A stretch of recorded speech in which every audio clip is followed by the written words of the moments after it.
संप्रदाय सहकारी राजनीति विज्ञान राष्ट्रीय कन्याकुमारी कोर्ट के आज हम ये पार्ट सेकंड में राष्ट्रीय विज्ञान के सेकंड पेपर प्रमुख भारतीय राज्य व्यवस्था में राज्य की राजनीति में राज्यपाल की भूमिका के बारे में अध्ययन करेंगे। जैसा कि विदित है कि राज्यपाल कार्यपालिका का औपचारिक प्रधान होता है। राज्यपाल की भूमिका को लेकर के दो मत प्रचलित हैं। प्रथम दृष्टिकोण के अनुसार राज्य का राज्यपाल एक संवैधानिक प्रधान ही होता है, क्योंकि केंद्र के समान राज्य में भी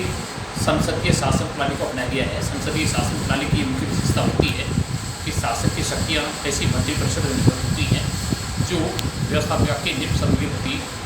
जवाबदेही होती है, उत्तरदायी होती है। इसलिए राज्य का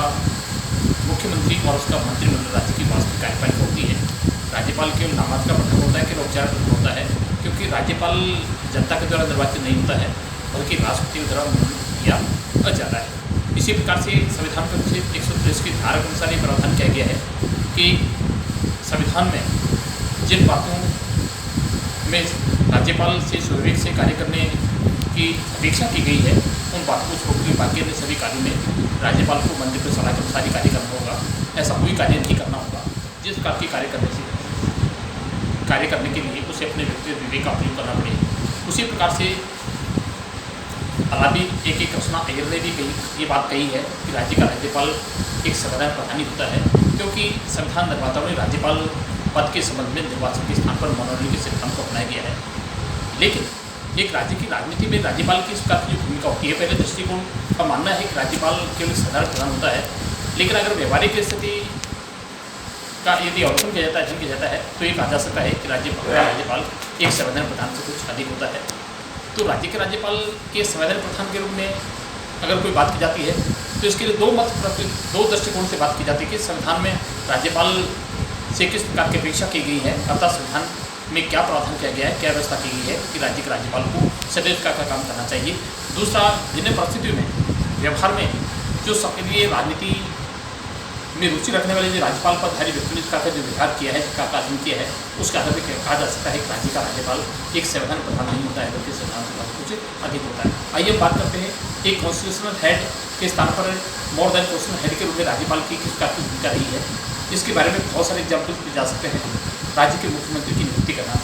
राज्य के मुख्यमंत्री की नियुक्ति करना राज्यपाल का पहला प्रमुख कार्य माना जाता है। जब भी राज्य की विधानसभा के लिए चुनाव होते हैं और चुनाव में जिस राजनीतिक दल को मेजोरिटी प्राप्त होती है, बहुमत प्राप्त होता है, अर्थात सरकार बनाने के लिए जितने विधायक निर्वाचित होने चाहिए, उसी बहुमत प्राप्त दल के द्वारा अपने नेता का चयन कर लिया गया है। तो राज्यपाल के लिए जरूरी हो जाता है कि उसी नेता को सरकार बनाने के लिए, अर्थात मुख्यमंत्री पद ग्रहण करने के लिए इन्वाइट करना होता है, आमंत्रित करना होता है। लेकिन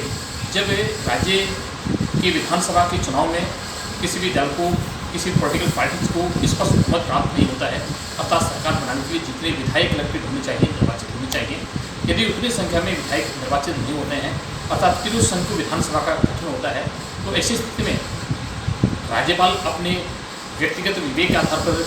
मुख्यमंत्री की नियुक्ति कर सकता है, निर्णय ले सकता है, अर्थात किस नेता के नेतृत्व में स्थायी सरकार का गठन किया जाए, कि राज्यपाल का विवेक पूर्ण कार्य होता है, राज्यपाल से अपेक्षा की जाती है। या जब बहुमत प्राप्त दल में नेता पद को लेकर के एक से अधिक व्यक्ति दावेदार होते हैं, तब राज्यपाल को अपने विवेक के आधार पर निर्णय लेना होता है कि किस व्यक्ति को सरकार बनाने के लिए आमंत्रित किया जाए, किस नेता को राज्य के मुख्यमंत्री पद को ग्रहण के लिए आमंत्रित किया जाए, इन्वाइट किया जाए। लेकिन कई बार सत्ता के जो पिपासु रहे हैं, जो सक्रिय राजनीति में रुचि रखने वाले राज्यपाल पदधारी जो व्यक्ति होते हैं, उनके द्वारा व्यवहार में राज्य के मुख्यमंत्री की नियुक्ति के संबंध में जिसका जो काम किया गया है, जिसका प्रार्थना किया गया है, जो इस बात को सिद्ध करता है, जो इस बात का प्रमाण है कि राज्य का राज्यपाल विशेष परिस्थिति में, आपातकालीन परिस्थिति में, जब केंद्र के किसी दूसरे दल की सरकार होती है, राज्य किसी दूसरे दल की सरकार होती है, तो ऐसी सरकारों को आपात करने के लिए,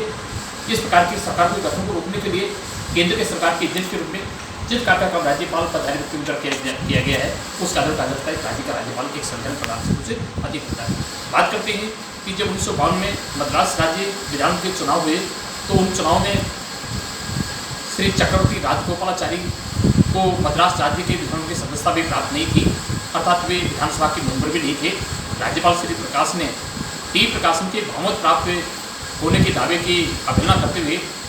श्री चक्रवर्ती राजगोपालाचारी को राज्य का मुख्यमंत्री पद करने के लिए आमंत्रित किया, जो ये सिद्ध करता है कि राज्य का राज्यपाल सर्वधर्म प्रधान से कुछ अधिक होता है। कहने मतलब ये था कि बहुमत प्राप्त होने के दल के दावे की अवहेलना करते हुए जिस प्रकार से गैर विधानसभा के सदस्य को मुख्यमंत्री पद ग्रहण के लिए इस प्रकार से आमंत्रित किया गया, तो उसके आधार क्या हो सकता है। इसी प्रकार से अगर बात करते हैं 1957 में उड़ीसा में और 1983 में उड़ीसा में और केरल में जिस प्रकार से राज्य के मुख्यमंत्री की नियुक्ति की गई है, उसके आधार पर यह कहा जा सकता है कि राज्य का राज्यपाल संविधान प्रधान से अधिक होता है। जब 1970 में पंजाब में विधानसभा के चुनाव हुए, तो उन चुनाव में राज्यपाल श्री टी प्रकाशन के द्वारा, राज्यपाल श्री धर्मवीर के द्वारा जिस प्रकार का जो काम किया गया, अर्थात वहाँ पर गुरनाम सिंह के बहुमत प्राप्त होने के दावे की अवहेलना करते हुए प्रकाश सिंह बादल को राज्य का मुख्यमंत्री बनाया, जबकि प्रकाश सिंह बादल को राज्य के विधानसभा में बहुमत भी प्राप्त नहीं था, मेजोरिटी भी प्राप्त नहीं थी। इस प्रकार से कहा जा सकता है कि राज्य का राज्यपाल इस प्रकार से जो संवैधानिक प्रधान से कुछ अधिक होता है। इसी प्रकार से जब 1 मार्च 1995 में उत्तर प्रदेश में बहुजन समाजवादी पार्टी के द्वारा श्री मुलायम सिंह यादव सरकार से अपना समर्थन वापस ले लिया जाता है और मुलायम समर्थक गुंडागर्दी को उतर जाते हैं, तो ऐसी स्थिति में राज्यपाल के द्वारा बहुजन समाजवादी पार्टी और कांग्रेस समर्थित लोगों इस से बहुमत सिद्ध करने होने के बावजूद भी उन्हें सरकार बनने का अवसर नहीं दिया गया। इसी प्रकार की बात की जाती है कि जब 1967 में बात की जाए, जब चतुर्थ आम चुनाव के बाद एक बहुत बड़ा क्रांतिकारी परिवर्तन आता है भारतीय राजनीति में, अर्थात केंद्र में कांग्रेस दल की सरकार होती है और राज्यों में गैर कांग्रेस दलों की गठन सरकार की प्रक्रिया की समान होती है। जब 1967 में राजस्थान में विधानसभा के चुनाव हुए, तो संयुक्त मोर्चे के नेता